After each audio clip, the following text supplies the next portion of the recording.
بسم الله الرحمن الرحيم الحمد لله رب العالمين والصلاة والسلام على أشرف الأنبياء والمرسلين نبينا محمد وعلى آله وصحبه أجمعين أما بعد. Donc dans ce cours, Inch'Allah, on va voir les sunnas de la prière, c'est-à-dire les actes recommandés de la prière, après avoir vu les obligations de la prière. Donc là, on va voir les sunnas, c'est-à-dire les actes recommandés de la prière. Donc l'auteur, il dit wa sunanuha, les actes recommandés de la prière sont al-iqama, faire l'iqama, c'est-à-dire le second appel à la prière. Et il s'agit de l'annonce de l'accomplissement de la prière obligatoire en des termes spécifiques. Ça, l'iqama. L'iqama, c'est quoi? C'est le second appel qui vient après le adhan, qui permet d'annoncer l'accomplissement de la prière obligatoire en des termes spécifiques. Et ceci est une sunna pour toute prière, qu'elle soit faite en son temps ou en rattrapage. Donc ceci est une sunna pour l'homme, et pour la femme, si elle le fait à voix basse, c'est bien, et si elle le délaisse, c'est bien aussi. Donc là, c'est pas recommandé pour la femme, c'est permis quoi. Si elle le fait à voix basse, et si elle le fait, c'est permis, si elle le délaisse, c'est permis aussi, si elle prie seule. Quant à la prière en groupe, elle ne le fait pas. Si les femmes prient en groupe, il n'y a pas d'iqama qui est légiféré. Mais si elle prie seule, il lui est permis de faire l'iqama à voix basse. Il lui est permis aussi de le délaisser. Donc ici, l'affaire est large pour la femme. Quant à l'homme, c'est un acte recommandé pour l'homme de le faire.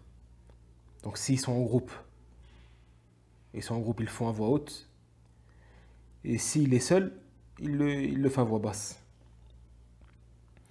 Et l'iqama se fait de façon impaire, contrairement à l'adhan.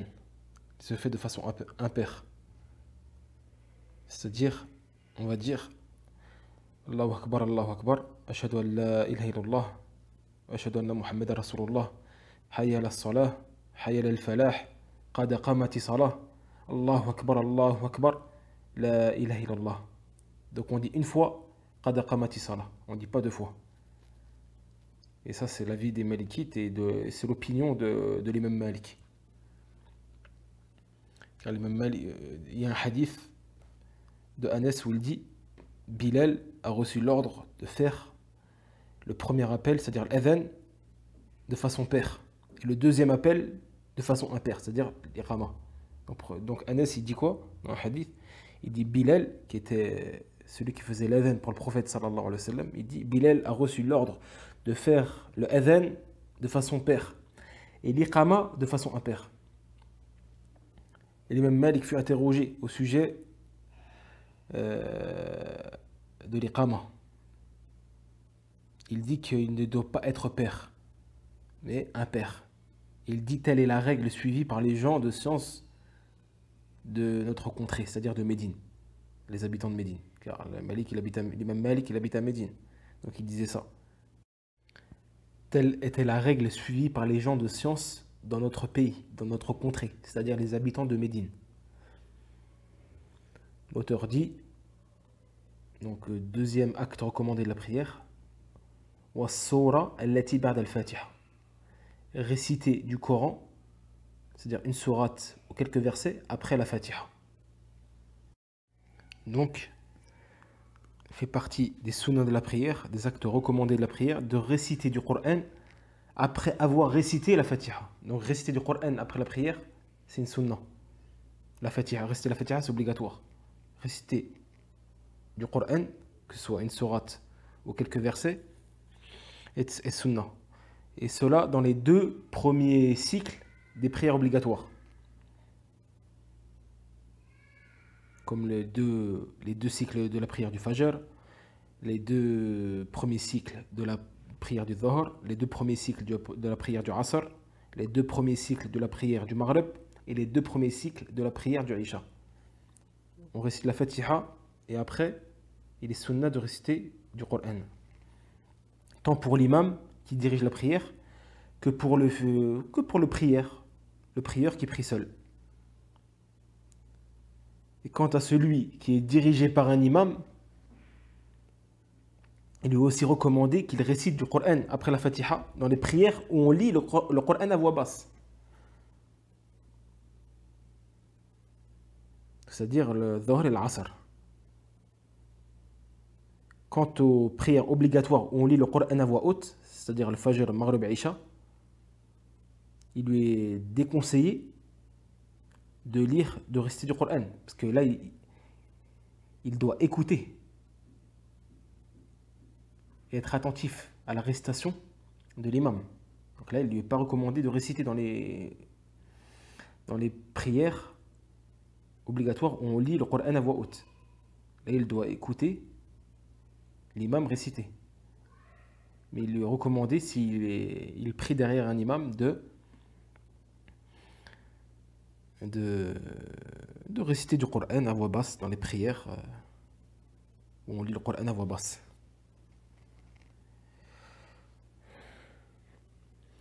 Et s'il ne sait réciter que la Fatiha, il ne connaît pas de Coran, c'est-à-dire qu'il ne connaît pas de sourate ou ni des versets à part la Fatiha.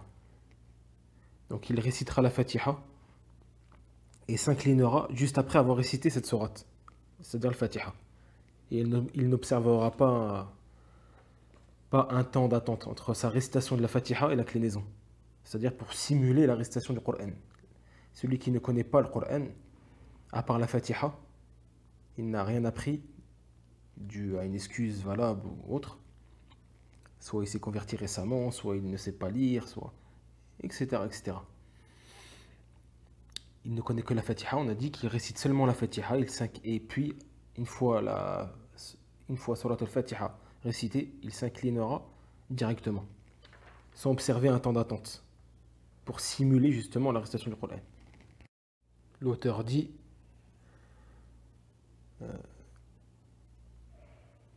troisième acte recommandé de la prière, wal qiyamu lah, c'est-à-dire être debout en récitant justement ces versets-là après la Fatiha. Donc il faut être debout, c'est-à-dire se tenir debout pour la récitation du Coran. En plus de la position debout pour la récitation de la Fatiha, laquelle est obligatoire. Ça, on l'avait cité dans les obligations de la prière. Le fait de réciter la Fatiha en étant debout, le fait d'être debout pour réciter la Fatiha est une obligation. Quant au fait de réciter le Coran après la Fatiha debout, ceci est une sunnah.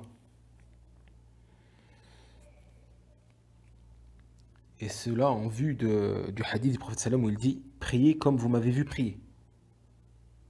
Et on a vu que le prophète sallam n'a jamais récité le Coran après la Fatiha, sauf en étant debout. Et le prophète sallam il dit « Priez comme vous m'avez vu prier ». Donc, l'auteur il dit, quatrième acte recommandé de la prière, réciter le Coran à voix basse quand il le faut, et à voix haute quand il le faut.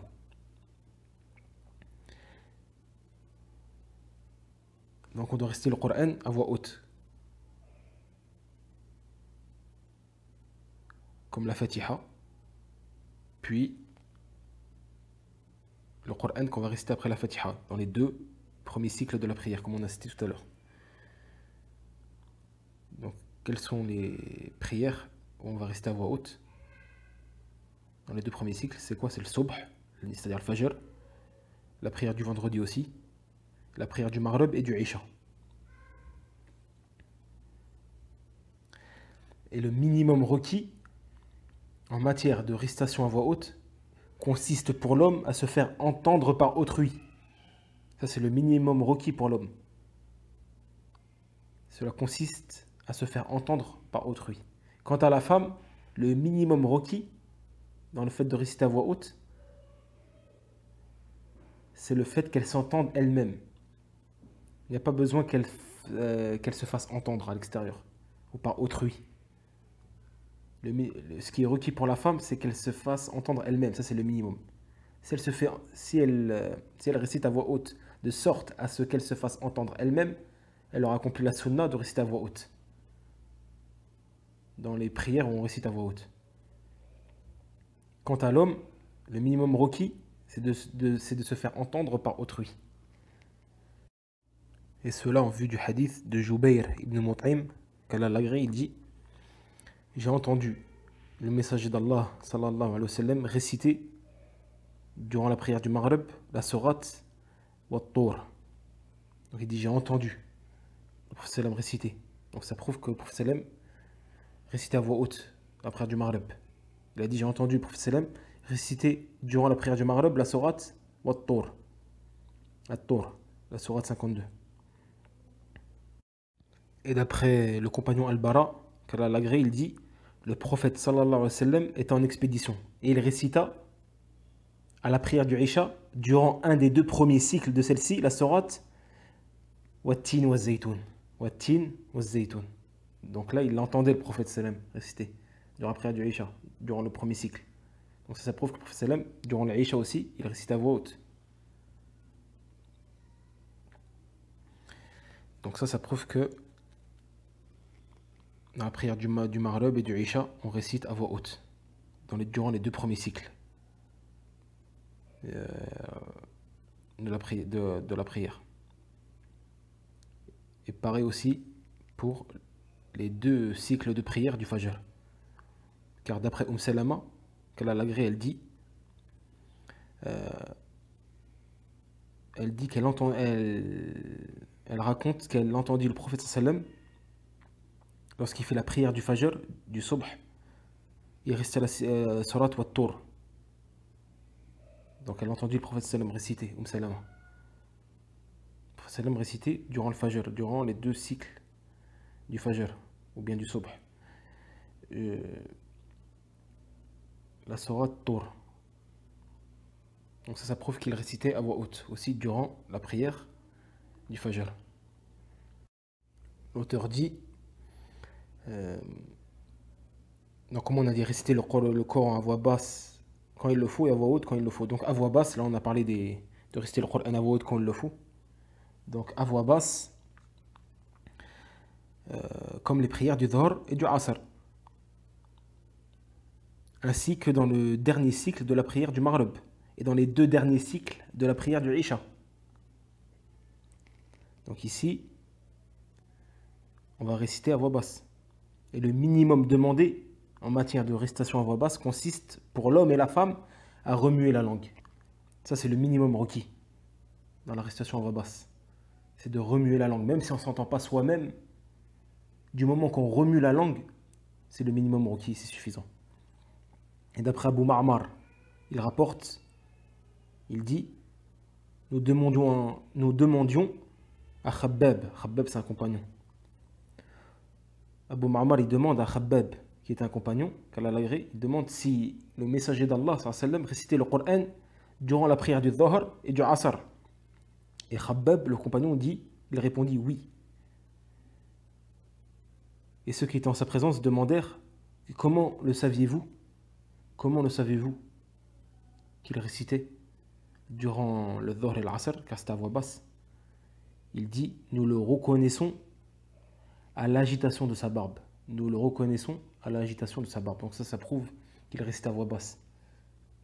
Car il ne l'entendait pas, mais il reconnaissait cela lorsque sa barbe bougeait. Ça prouve qu'il remuait la langue durant le Dhuhr et l'Asr. L'auteur dit, cinquième acte recommandé de la prière, wa sami'a Allahu liman hamida. Prononcer la formule sami'a Allahu liman hamida, c'est-à-dire en français, Allah exauce l'invocation de celui qui le loue. Donc prononcer sami'a Allahu liman hamida dans la prière.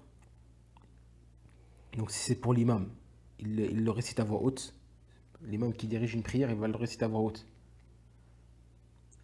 Quant à celui qui prie isolément, qui prie seul, il va le dire à voix basse. Et cela dans toutes les prières, il le dit à voix basse, tu ne le dis pas à voix haute. Dans toutes les prières, obligatoires ou surrogatoires. Quant à l'imam qui dirige la prière, il le dit à voix haute. Et quant aux prières qui prient derrière un imam, c'est-à-dire quant à lui, il lui est déconseillé de dire cette formule. Sami Allahu liman hamida, car lui il est dirigé. Celui qui est dirigé par quelqu'un Donc l'imam, il va dire Sami Allahu liman hamida à voix haute. Il est déconseillé pour celui qui va être dirigé de répéter cela, même à voix basse. Il va dire seulement Rabbana wa lakal hamd, celui qui est dirigé. Quand l'imam, quand celui qui va te diriger va dire Sami Allahu liman hamida, quand il va se relever de l'inclinaison, toi, il t'est déconseillé de répéter cela à voix basse ou à voix haute. Mais tu vas seulement formuler la formule Rabbana wa lakal hamd, sans dire Sami Allahu liman hamida, tant que tu es dirigé. Mais si tu n'es pas dirigé, que tu pries isolément, alors là tu dis Sami Allahu liman hamida wa Rabbana wa lakal hamd. Les deux à voix basse. Et la preuve de cela, le hadith au prophète dit, quand l'imam dit Sami Allahu liman hamida, c'est-à-dire Allah entend ceux qui le louent, dites Rabbana wa lakal hamd. Car celui dont cette parole coïncidera avec celle des anges se verra pardonner tous ses péchés antérieurs. Donc pour cela, il dit, quand l'imam il dit Sami Allahu liman hamida, lorsqu'il se relève de l'inclinaison, du ruku', il dit dites Rabbana wa lakal hamd. C'est-à-dire ô mon Seigneur, à toi la louange. Donc là, le prophète n'a pas dit dites après l'imam Sami Allahu liman hamida Rabbana wa lakal hamd. Mais plutôt il a dit dites Rabbana wa lakal hamd. Ça prouve qu'on ne doit pas dire Sami Allahu liman hamida une fois que l'imam il le dit. Ça c'est quand on prie derrière un imam, derrière quelqu'un, et pas quand on est seul bien sûr. Et après il dit car celui dont cette parole coïncidera, c'est-à-dire Rabbana wa lakal hamd, car celui dont cette parole coïncidera avec celle des anges se verra pardonner tous ses péchés antérieurs. L'auteur dit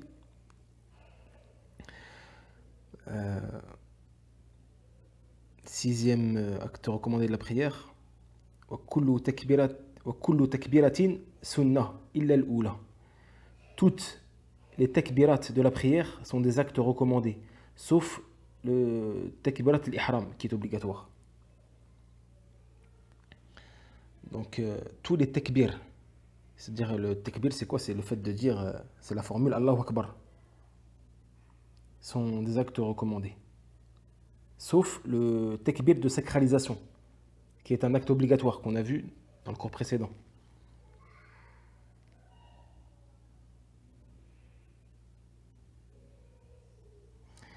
Et la preuve de cela, le hadith de Abu Huraira qui rapporte que quand le prophète sallam commençait la prière, il prononçait le takbir de sacralisation lorsqu'ils étaient debout. Et il le prononçait également quand il s'inclinait. Puis il disait Sami Allahu liman hamida en redressant ses reins après l'inclinaison. Ensuite il dit Rabbana wa lakal hamd. Puis il prononça le takbir quand il se baissait pour la première prosternation.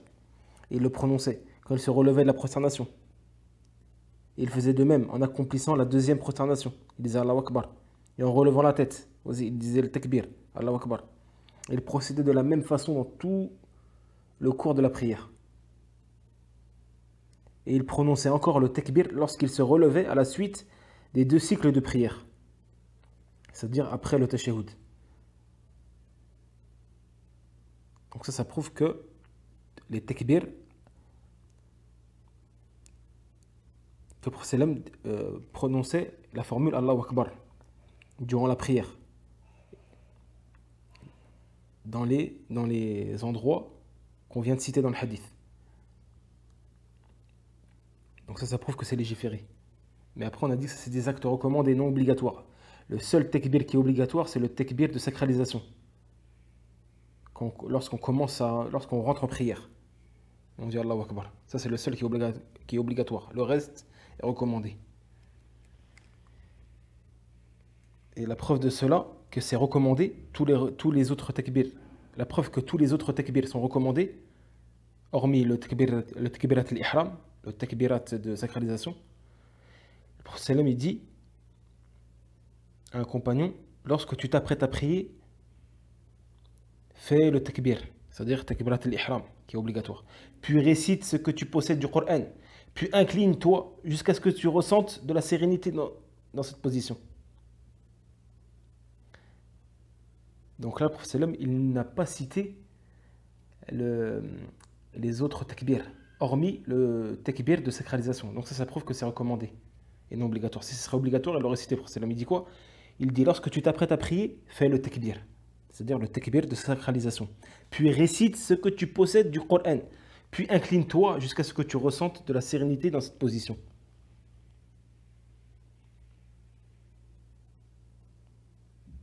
Donc là, on a la preuve. Donc le prophète ne l'a pas dit. Puis, avant de t'incliner, dis Allahu Akbar. Ça prouve que ce n'est pas une obligation, sinon il l'aurait cité. Il lui dit seulement, une fois que tu as fait le takbir de sacralisation, puis réciter du Coran, c'est-à-dire le Fatiha puis du Coran, incline-toi. Il lui dit puis incline-toi. Il ne lui a pas dit fais le takbir puis incline-toi. Donc ça prouve que c'est recommandé et pas obligatoire. Sinon il l'aurait cité avec le takbir de sacralisation. Septième acte recommandé de la prière, l'auteur elle dit wa tashahhudan, c'est-à-dire réciter les tashahhud, les deux tashahhud. Puis il dit, et huitième acte recommandé de la prière, wal julus lahuma, c'est-à-dire la position assise qui les accompagne, c'est-à-dire réciter les tashahhud avec, puis être assis en les récitant. Donc réciter le tashahhud est une sunna, puis le fait de le réciter assis, de faire les tashahhud assis, est une autre sunna. Et ceci en vertu du hadith de Aïcha, décrivant la prière du prophète sallallahu alayhi wa sallam, où elle dit, lorsque le prophète sallallahu alayhi wa sallam se relevait de la prosternation, il se dressait assis et faisait le tashahhud après les deux prosternations. Il se dressait assis après les deux prosternations et faisait le tashahhud. Tahiyatu lillah, zakiyatu lillah, ila akhiri. Ceci aussi en vertu du hadith de Ibn Omar, qui décrit la position assise du prophète sallam en disant, lorsqu'il s'asseyait dans la prière, il mettait ses deux mains sur ses genoux et levait son index droit en faisant le tashahhud, tandis que sa main gauche restait sur son genou gauche. Donc là, cela montre la confirmation de la position assise dans le tashahhud. Et comment le prophète sallam faisait le tashahhud? En levant l'index droit, en posant sa main droite sur le genou, sur le genou droit, ou la cuisse droite, en levant l'index, puis en posant sa main gauche sur son genou gauche, ou sa cuisse gauche.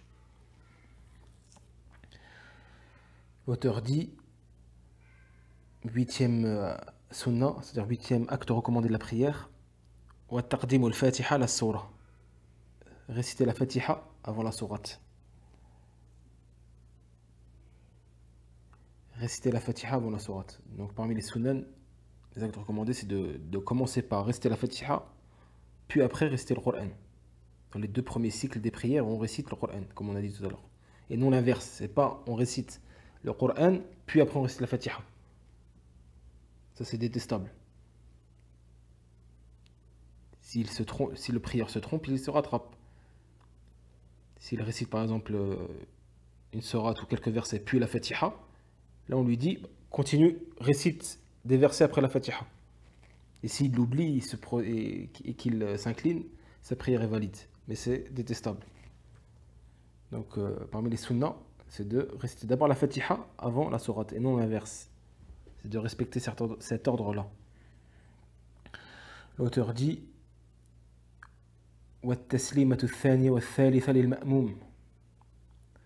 prononcer le deuxième et le troisième salam pour celui qui prie derrière l'imam. C'est le 10e acte recommandé. Prononcer le deuxième et le troisième salam pour celui qui prie derrière l'imam. C'est-à-dire que celui qui prie derrière quelqu'un, il est recommandé chez les malikites de saluer cet imam-là, celui qui dirige cette prière-là. C'est le deuxième salam. Puis le troisième, c'est-à-dire que le premier salam qui est obligatoire, c'est celui de droite. Pour sortir de la prière, il faut faire la salutation de désacralisation. Celui qui est obligatoire, c'est celui de droite. Et si tu es dirigé par quelqu'un, il est recommandé chez les malikites de faire le deuxième salam en direction de l'imam. Donc tu fais le salam à droite, ça c'est obligatoire. Puis après tu fais un deuxième en direction de celui qui te dirige. Tu fais le deuxième salam en direction de qui te dirige.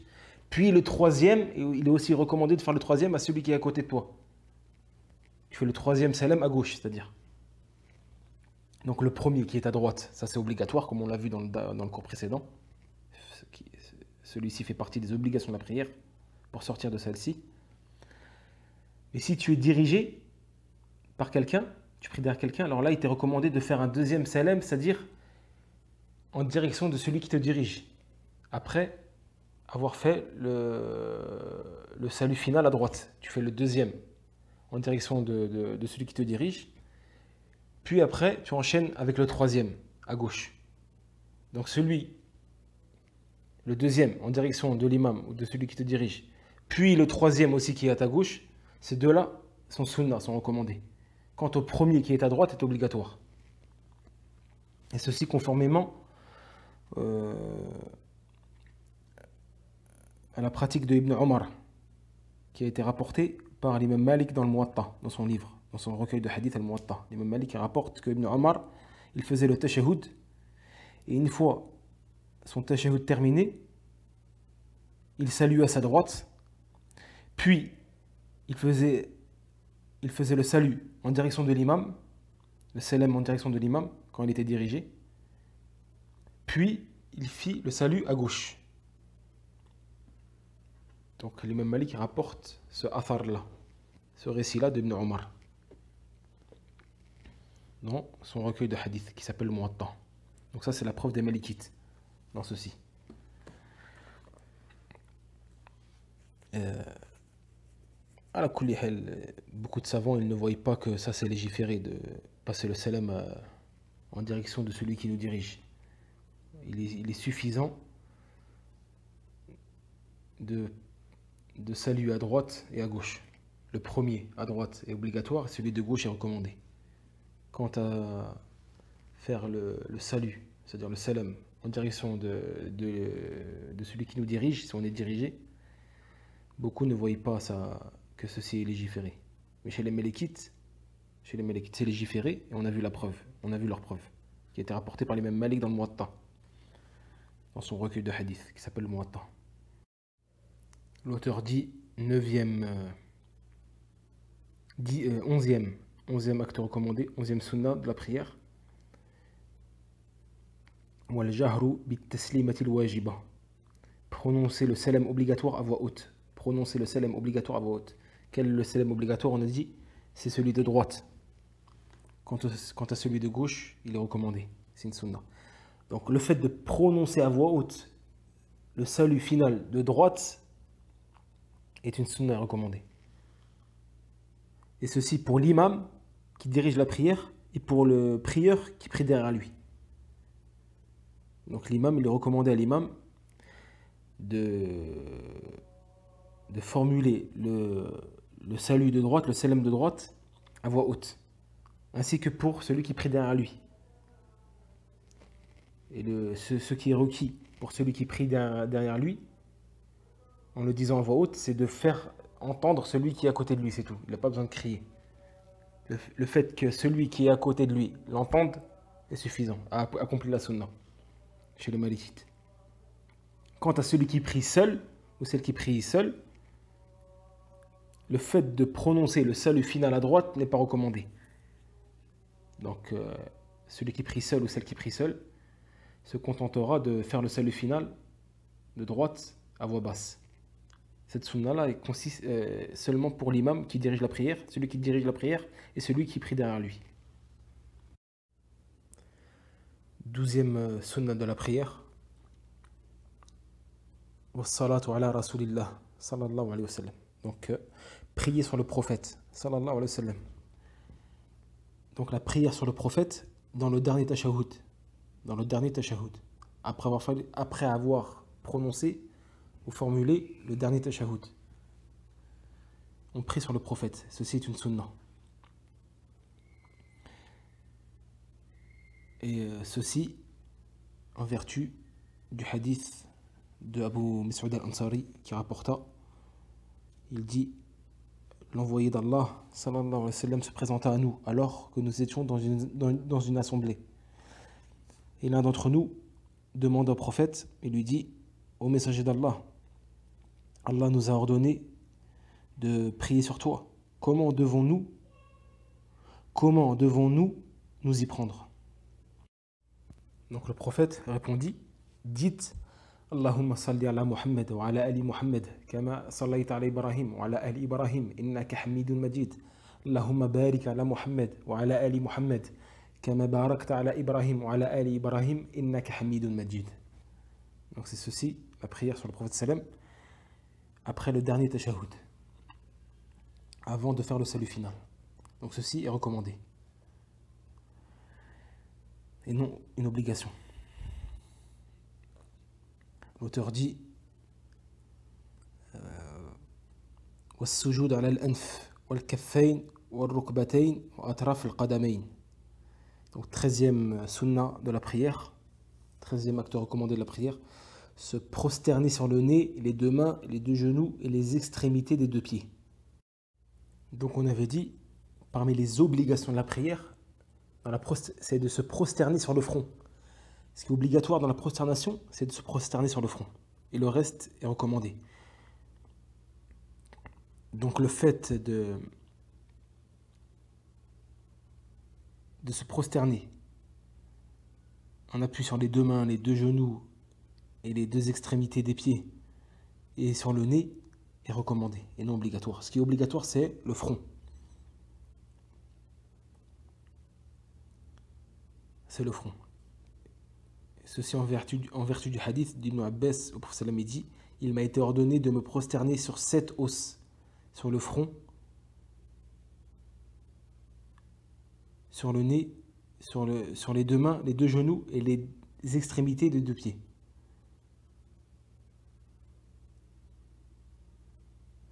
Donc ce qui est obligatoire, c'est de se prosterner sur le front. Quant à se prosterner sur le nez, les deux genoux et les deux pieds, et les deux mains, ceci est recommandé. Et on avait dit dans le cours précédent que si on ne pose pas le nez sur le sol dans la prosternation, on a dit qu'il devra rattraper la prière tant que le temps de cette prière-là n'est pas sorti. Ce qui est obligatoire, c'est de se prosterner sur le front, chez les Malikites. Et sur le reste, c'est recommandé, sunna. Et on a dit que le nez, particulièrement, si le fidèle n'a pas posé son nez sur le sol durant la prosternation, mais que le front, on a dit que, certes, c'est un acte recommandé de se prosterner sur le nez, mais il devra refaire cette prière-là dans son temps légal, tant que le temps de cette prière-là n'est pas sorti. Ça, c'est le seul acte recommandé où il sera obligatoire de refaire la prière tant que le temps n'est pas sorti de celle-ci, s'il n'a pas pratiqué cet acte recommandé. C'est le seul acte recommandé qui, si on ne l'a pas fait, on l'a oublié, on devra refaire cette prière-là tant que le temps de cette prière-là n'est pas sorti. C'est-à-dire se prosterner sur le nez avec le front. Mais si le temps de cette prière-là est sorti, on a dit qu'il n'est pas obligatoire ici de refaire la prière. Même s'il ne s'est pas prosterné sur le nez. Dernière sunna de la prière, l'auteur il dit: placer والسترة لغير المأموم وأقلها غلظ رمح وطولها ذراع طاهر ثابت غير مشوش. Donc dernier acte recommandé de la prière, qui est le 14e, placer une sutra, c'est-à-dire un obstacle, devant soi lorsque l'on prie seul. Et le minimum requis en matière de sutra, d'obstacle, est qu'elle soit aussi large que le manche d'une lance et haute d'une coudée. La sutra doit être pure et ne pas détourner le fidèle de sa prière. Donc celle-ci est la dernière sunna de la prière, qui consiste à placer une sutra devant soi, un obstacle devant soi. Et ceci conformément à la parole du prophète, sallallahu alayhi wa sallam, où il dit, lorsque l'un d'entre vous prie, qu'il prie en direction d'une sutra, d'un obstacle, et qu'il s'en rapproche. Et cette recommandation-là vaut autant pour l'imam, pour celui qui dirige la prière, que pour celui qui prie seul.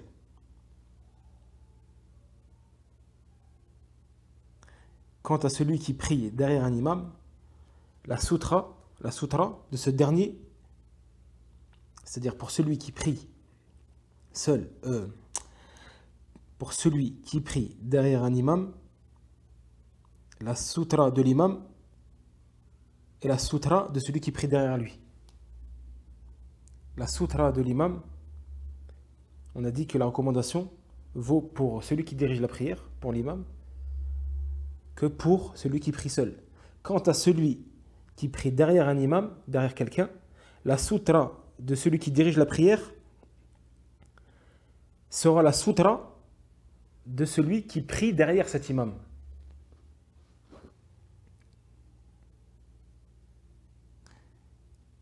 Et d'après Ibn Omar,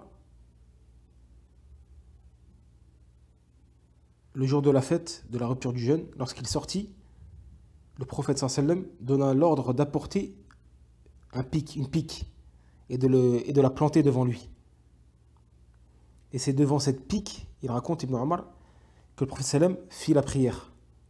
Tandis que les prieurs derrière étaient rangés derrière lui.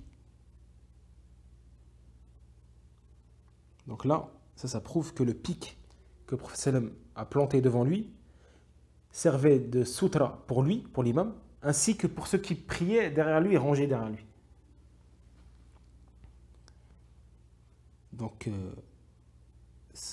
ceci nous amène à comprendre, les savants ils disent que si on passe devant des prieurs qui prient derrière un imam, il n'y a pas de problème, il n'y a pas de mal. Le fait de passer entre les rangs. Pourquoi? Car la sutra, leur sutra est la sutra de l'imam.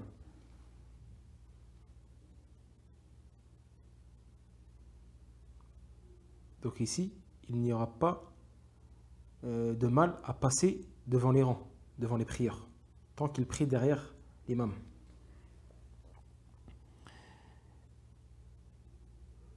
Et si le prieur n'a pas de sutra, le prieur qui prie seul n'a pas de sutra devant lui, alors qu'il est sur un lieu de passage et qu'une personne vient passer devant lui, il commet un péché là. Mais sa prière n'est pas annulée, car on a dit que c'est recommandé, mais il va commettre un péché s'il ne prend pas de sutra, sachant qu'il est sur un lieu situé dans un lieu de passage. Donc là, il commettra un péché, parce que les gens vont passer devant lui, de couper sa prière. Et le minimum requis en matière de sutra est que celle-ci, comme a dit l'auteur, soit large comme le manche d'une lance. Soit large, le minimum requis dans la largeur, et que cette largeur-là soit de la largeur d'une lance et haute d'une coudée. Ça, c'est le minimum requis dans la hauteur de la sutra, et qu'elle soit haute d'une coudée. La coudée, c'est quoi? C'est du coude à l'extrémité des doigts. C'est la distance du coude à l'extrémité des doigts, c'est une coudée. Ça, c'est le minimum requis pour accomplir la sunna. Quant à la distance qui sépare le prieur de la sutra, elle sera équivalente à l'espace que celui-ci occupe quand il est en prosternation, plus l'espace nécessaire au passage d'un chat. Donc le Malikite, il dit ça. En ce qui concerne la distance qui sépare le prieur de la sutra. C'est quoi? Quelle est cette distance-là? C'est la distance équivalente à l'espace que celui-ci occupe, le prieur occupe quand il est en prosternation, plus l'espace nécessaire au passage d'un chat. Tu rajoutes aussi cet espace-là. L'espace nécessaire au passage d'un chat. Donc l'espace que le prieur occupe quand il est en prosternation, plus l'espace nécessaire au passage d'un chat.